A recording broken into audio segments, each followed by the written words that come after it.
Hello everyone, welcome to today's video lecture of Object-Oriented Programming using Java with the paper code CS504A. This is Shayani Chandra, Assistant Professor of Department of Computer Science and Engineering of Guru Nanak Institute of Technology. Let's look at today's lecture contents. Today we will discuss about how to create user-defined exception.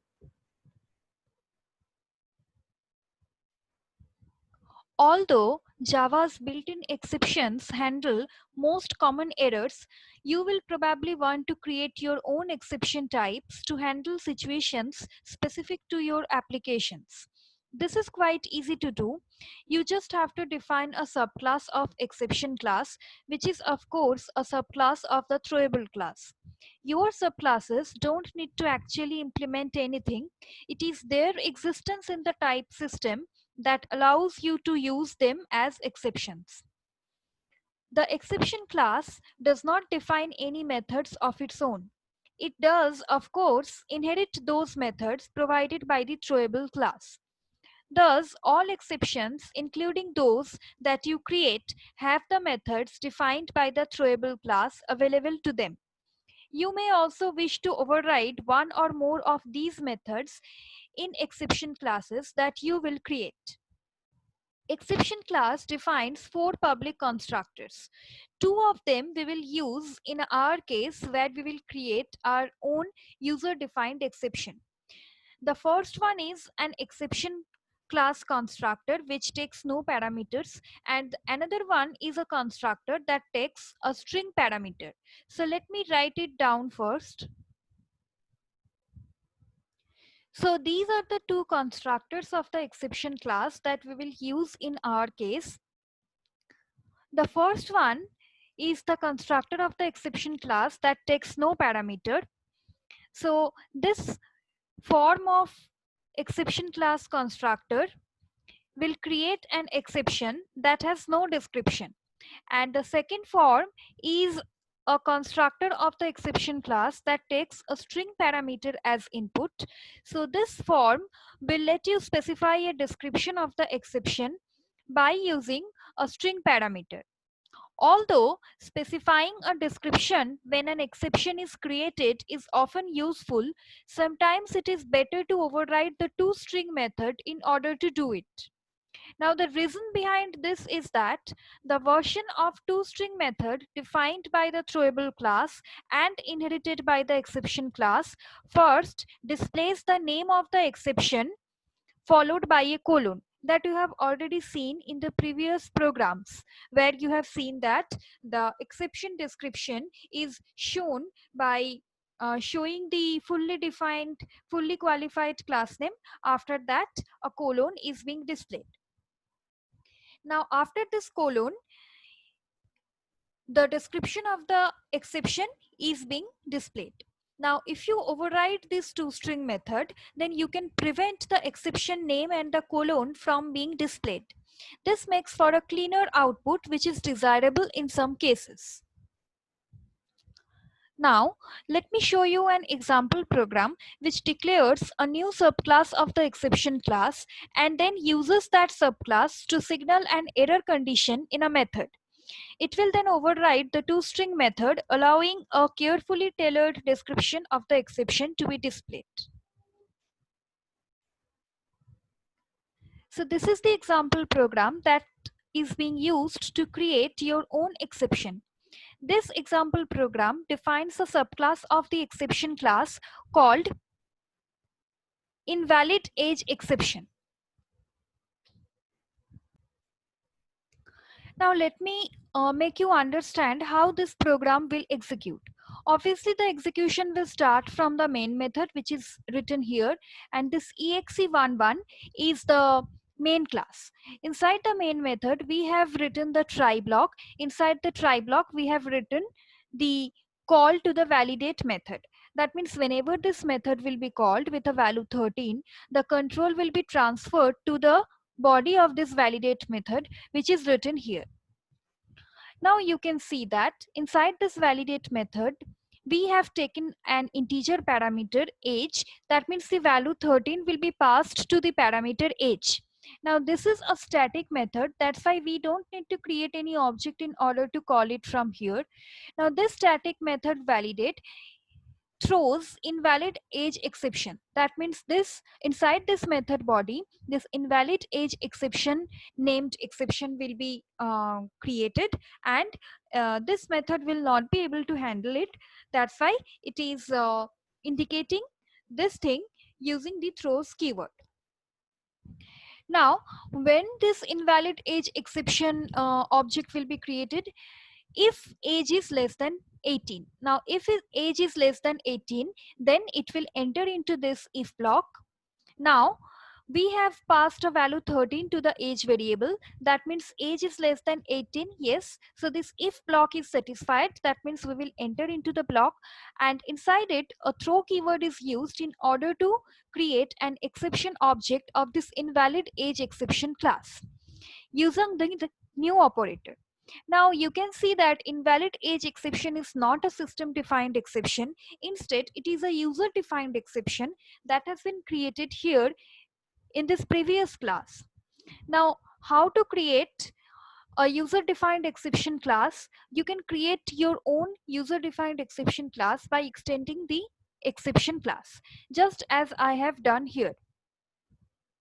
Now inside this invalid age exception class, I have used the constructor for that class, and this constructor is taking a string parameter as input.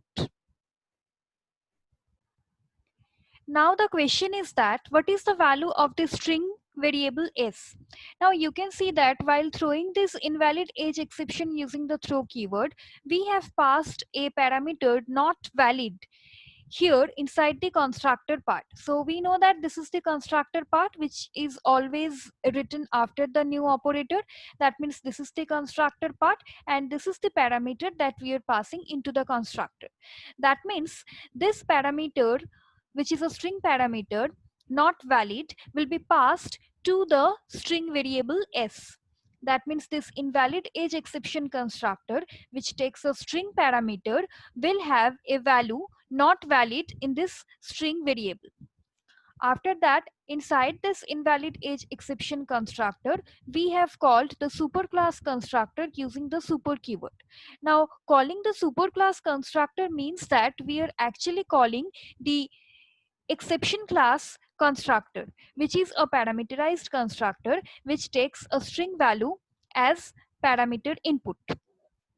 That means the value of the s variable now contains a value not valid.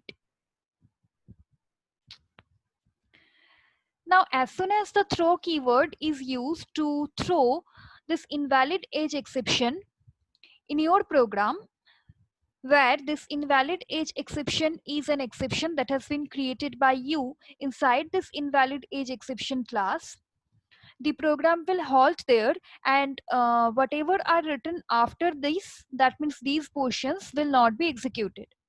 And as the throws keyword is written, that means the validate method will not be able to handle this invalid age exception. So the program control will at once be transferred to the outer handler or the next method present in the program, which is main. That means main method should have a catch block in order to handle this invalid age exception. So this is the catch block that is handling this invalid age exception. Now we know that invalid age exception is a subclass of the exception class. So if we declare here the exception class, and if we take a reference variable of the exception class, then this exception class reference variable will be able to store the exception object that has been created here of this invalid age exception class. And inside this catch block, we are handling this exception by using the system.out.println statement, where this exception occurred colon statement will be printed on screen. After that, the value of m will be displayed. Now m is what? M is the reference variable of the exception class, where the exception object generated using this statement will be stored. That means basically by printing the value of m, we are printing the description of the exception. Now what description will be displayed here? We have already seen that whatever value we are passing inside this parameter in the constructor of the exception class will be displayed as the description of the exception that we have already seen in our previous lectures, where we have shown you some programs where you have seen that the string parameters that we have passed to the constructor of this exception class is being displayed as the description of the exception.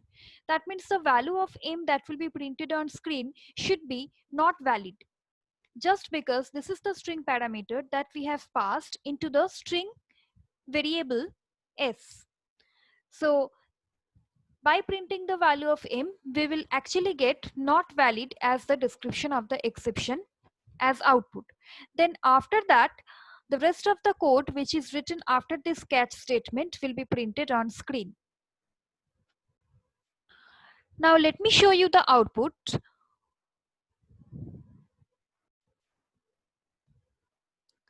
So here you can see that I have compiled and executed the program, and this is what is being printed. Exception occurred colon is being printed because this we have enclosed within double quotes because we want it to be printed. And after that, the class name, the invalid age exception, is being displayed. This is the class name that we have created. This is our own user defined exception class name. And after that, the description of the exception is being displayed, which is not valid in our case. And after that, the rest of the code which is being printed after the catch statement is being displayed. So this is how we can create our own exception or user defined exception by extending the exception class in a subclass. So here we have created a subclass invalid age exception, which is used to create our own user defined exception class. And this is how the user defined exception classes are being used in an exception handling program in Java. Now let me show you another program where you will see that we will override the toString method in order to get a cleaner description of the exception. This is another program which demonstrates a custom exception type, or it is also a program of user-defined exception where you will see that we are overriding this toString method. Now let me explain you this program. This is an example program that defines a subclass of the exception called myException. So this is the subclass of the exception class which we are creating. And inside this myException class, we will be creating the whole user-defined exception thing. This subclass is quite simple.